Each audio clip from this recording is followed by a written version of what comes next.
બધી રસોઈ ખજૂરભાઈના સિંગ તેલમાં જ બને છે અને અમારે ત્યાં બહારથી લોટ મંગાવવામાં નથી આવતો, અમે ઘઉં જ મંગાવીએ છીએ અને અહીંયા અમારી પાસે ઘંટી છે, અમે અહીંયા જ એને दलिए છીએ। हाय, मैं हूँ दर्शना, जिसमें रोटलो दिया है जो बहुत अच्छा और फुलफिलिंग है। तो बहुत टेस्टी है, आप लोग भी आइए और खाइए, आपको भी मजा आ जाएगा और पेट भी भर जाएगा और घर जैसा स्वाद भी मिलेगा। Thank you. मैं 2-3 साल से आ रहा हूँ। एक नंबर।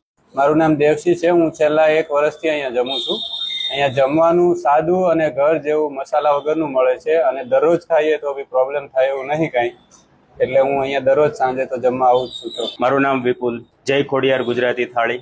આપણે અહીંયા છે ને ફિક્સ થાળી હોય છે, જેમાં 5 રોટલી હોય, 2 શાક હોય, દાળ ભાત હોય, છાશ પાપડ હોય, સાંજે કઢી ખીચડી હોય, દાળ ભાત ખાલી બપોરે હોય, સાંજે કઢી ખીચડી હોય, મેનુમાં આટલું ચેન્જ હોય, સાંજે બાજરીના રોટલા, ભાખરી અને રોટલી હોય છે। ટાઈમ બપોરે 12 વાગે ચાલુ થઈ જાય, 3 વાગ્યા લગી હોય છે અને સાંજે 7:30 વાગે ચાલુ થાય, 10 સાડા 10 લગી હોય છે। આપણી ખાસિયતમાં એવું છે કે આપણે ખાલી અહીંયા સાદું ને સિમ્પલ હોય છે, કોઈ જાતના ગરમ મસાલા જમવામાં નાખતા નથી અને ઘર જેવું જમવાનું હોય છે। મારે ત્યાં ફુલકા રોટલી હોય છે અને જ્યારે કસ્ટમર હોય ત્યારે જ અમે રોટલી ગરમા ગરમ બનાવીને આપતા હોઈએ છીએ।